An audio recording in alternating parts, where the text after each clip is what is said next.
So I just had one of my best shows, but also one of my slowest so far. So I wanted to do something new here that I don't see done a lot on YouTube, and that would be a full show breakdown. I want to be very transparent about how my journey into vending has been going, especially because I'm starting out. It's kind of nice for me as well to talk through the experience, see how everything went, and hopefully some people out there can gain a little bit of insight from maybe my mistakes or things that I'm doing right in my opinion. I just had a show in Vaughan, Ontario last weekend, and I think we should start out with what my expectations were. Me and my friend Tom, who I vend with, we booked this show pretty last minute, and because of that, we were put in the back warehouse area, which was the only spot that they had left. In total, it was $70 for the table, so $35 each, and we were originally planning on splitting a table between the two of us. But when we got there, the table next to us actually ended up not coming, so the organizer of the event, who was very nice, just gave us the table beside for free. My expectations for the day were probably to sell between $400 and $500 worth of product at maybe a 15% margin, so that would have netted me around $70 in profit, which is enough to cover the table fees. There were a lot of vendors here that I knew. I was kind of just going into it hoping to have a good time, get to socialize a little bit, make a little bit of sales, and it'll be a great day. So, how did I actually do? Well, first, let's see how the other vendors did. This isn't something I've seen done a lot, but I did really appreciate it that the vendors sent out a message at the end with the total number of guests and a vendor sales average. So there was a total of 184 guests who attended the show, and the vendor average was about $1,500. That means that it wasn't only me who had a slower day, but just about everyone else who was there. I learned the reason for that is there was actually another show going on in the same day in a pretty close venue. So that's definitely something you should keep an eye out for when looking at which shows to book. You might want to choose one on a weekend and in an area with less shows going on. So moving on to my stats, I sold a total of 13 items with a revenue of $2,326 and a profit of $591. So that makes my margin about 25%, which is a decent bit higher than my expected 15. So breaking down my stats a little bit more into individual sales, I had 9 out of my 13 items sold to 3 different vendors throughout that show. The first card that I sold was the Togepi, Cleffa, and Igglybuff tag team card to a vendor that I've known pretty well since I've gotten into this hobby. He's a vendor who, if I ever see him at a show, I always make sure to go up to him, say hi, and we talk for a little bit. This was before the show started. He came up to our booth. It looked like he wanted to show a little bit of support, but also I think he had buyers lined up for these cards.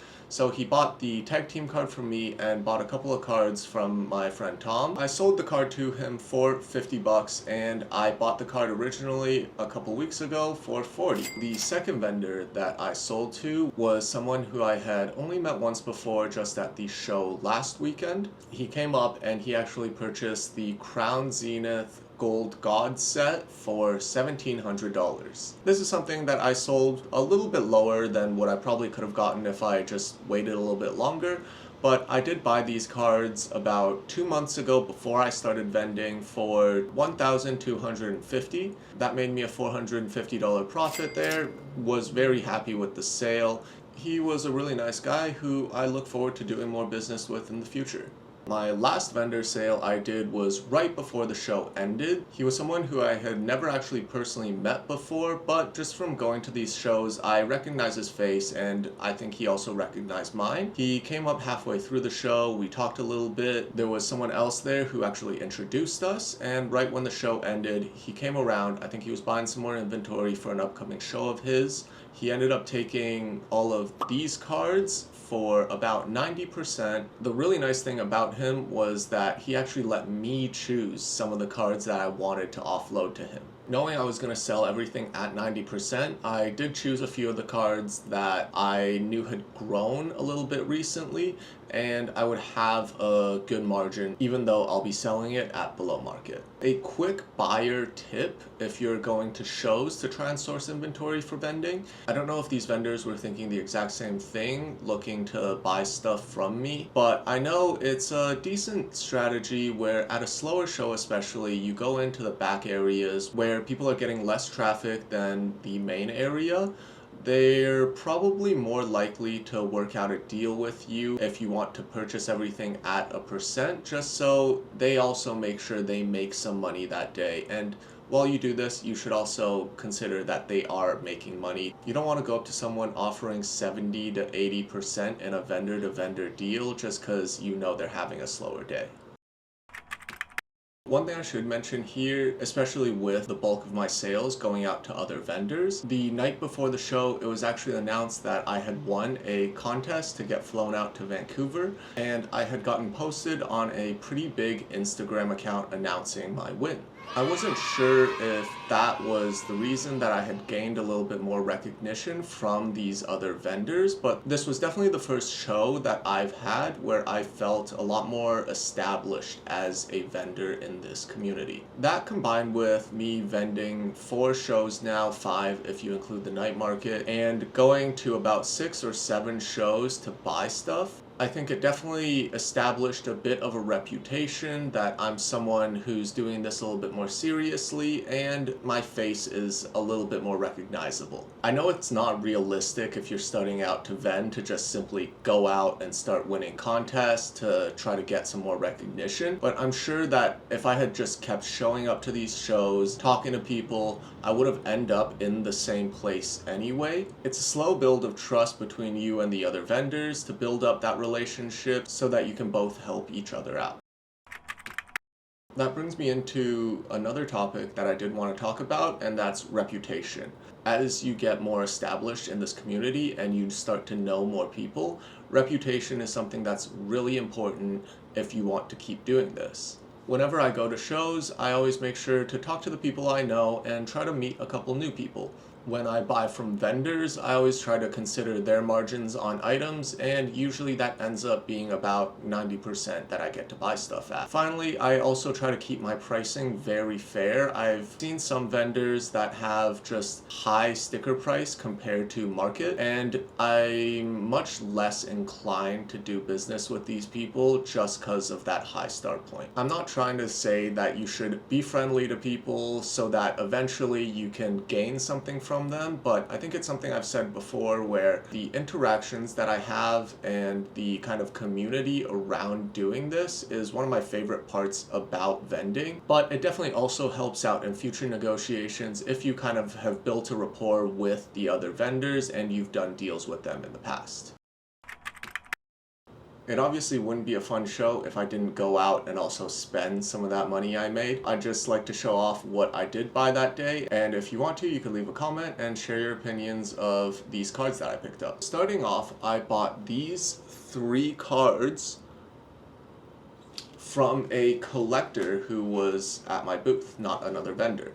I took these in, I want to say at 80-85% that day. They're all in MP condition, but they're cards that I thought would do well.